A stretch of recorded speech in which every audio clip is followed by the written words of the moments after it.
नमस्कार। जनसंज्ञान में आपका स्वागत है। मैं दिलबाग सिंह धनखड़। जैसे आपको पता है कि ईरान का अमेरिका और इजराइल के साथ एक भयंकर युद्ध चल रहा है और इस युद्ध का कारण केवल एक कारण है कट्टरवाद। इस कट्टरवाद के कारण ही इजराइल के जो अस्तित्व पे खतरा एक महसूस किया जा रहा था, जिसका अमेरिका ने साथ दिया और ये युद्ध हो गया। इससे ज़्यादा इसमें कोई और किंतु परंतु वाला सिस्टम ही नहीं है।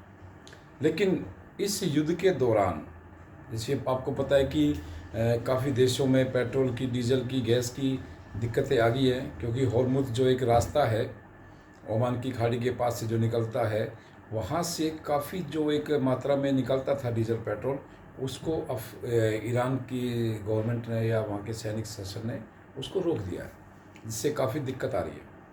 लेकिन इन सब दिक्कतों के साथ, इन सब परेशानियों के साथ एक आज ऐसी खबर आई है जिससे कि आपका दिल दहल जाएगा।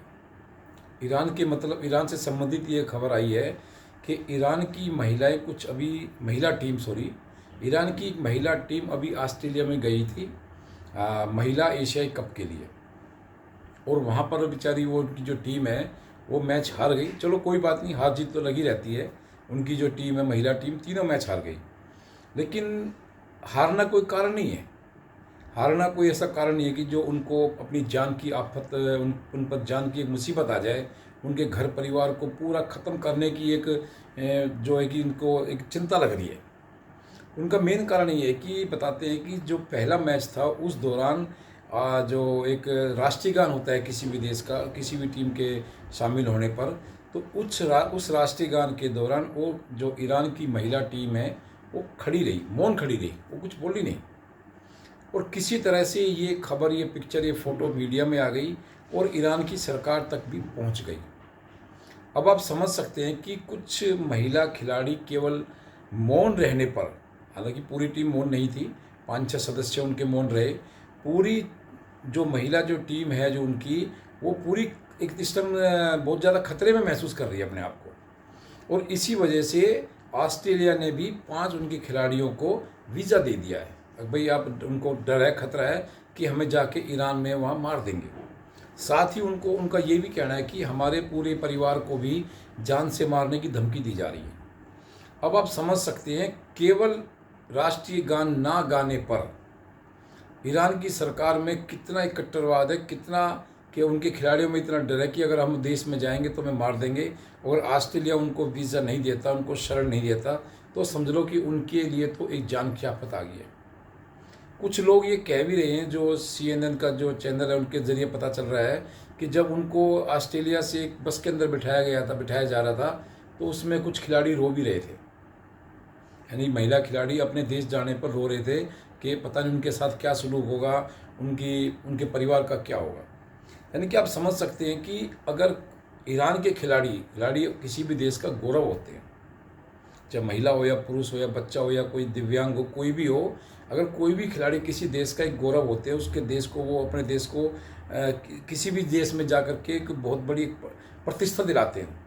अगर खिलाड़ी ही नहीं होंगी तो बहुत से देशों का जो है कि नाम कभी आपको सुनने में भी नहीं आएगा, लेकिन खिलाड़ियों के जरिए आप उनका नाम सुन सकते हैं और देख भी सकते हैं। लेकिन ईरान के अंदर इतना कट्टरवाद है कि उनके खिलाड़ियों को अपनी इस टाइम जान की आफत उन पर आई हुई है, और वो डर के कारण ऑस्ट्रेलिया में शरण लिए हुए हैं। आप समझ सकते हैं कि कितना वहाँ के लोगों में डर भय होगा। और जैसी मीडिया में खबरें निकल के आ रही हैं, वहाँ पता नहीं ईरान की सरकार ने, सेना ने कितने हज़ार लाखों लोगों को मार दिया। वहाँ बिल्कुल सच्चाई है वहाँ कि वहाँ पर कोई कानून व्यवस्था नाम की चीज़ नहीं है। जरा सा भी कोई धर्म के, यानी कि उनके अनुसार नहीं चलेगा। उनकी जो एक कट्टरवाद सोच के खिलाफ जो थोड़ा सा भी जाने की कोशिश करेगा या उसको समर्थन नहीं करेगा, विरोध जाने की बात छोड़िए, उनको समर्थन नहीं करेगा, तो समझ लो वो ख़त्म है। और इसी वजह से आज ईरान की ये हालत है। ईरान पूरे वर्ल्ड में सिस्टम बुरी तरह से कट चुका है। आपको जान के हैरानी होगी, ईरान के 15 लाख रुपए से ऊपर का $1 की कीमत है। यानी कि जब ईरान 15 लाख रुपए खर्च करेगा, जब जाके वो $1 ले सकता है। तो आप समझ सकते हैं कि ईरान की माली हालत कितनी ख़राब है, केवल कट्टरवाद की वजह से। अब उनके खिलाड़ियों की कितनी एक मानसिक उनका जो इस टाइम क्या उनके ऊपर बीत रही होगी कि उनके परिवार के साथ ईरान में क्या होगा। हालांकि चलो अभी ऑस्ट्रेलिया ने उनको शरण दे रखी है, कितने दिन रहेंगे बेचारे वहाँ। ये भी देखने समझने वाली बात होगी।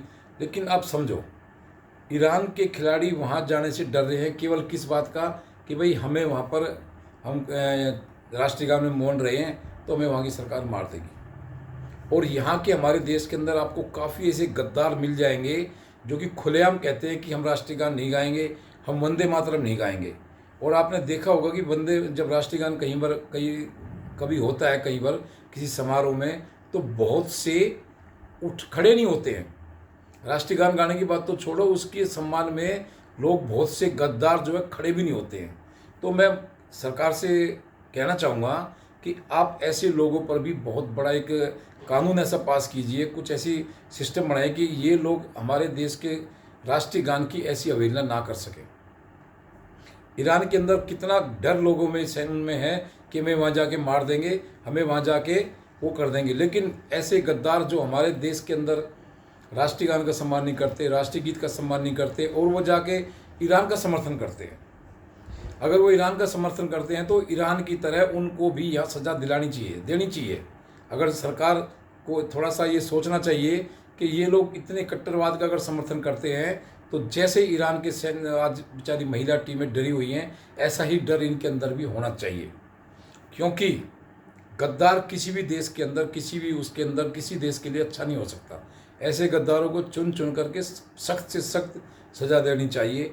जैसे आज ईरान के जो महिला जो फुटबॉलर हैं वो बेचारे डरे हुए हैं, ऐसे इनमें भी डर होना चाहिए कि हमें अपने देश का सम्मान करना चाहिए।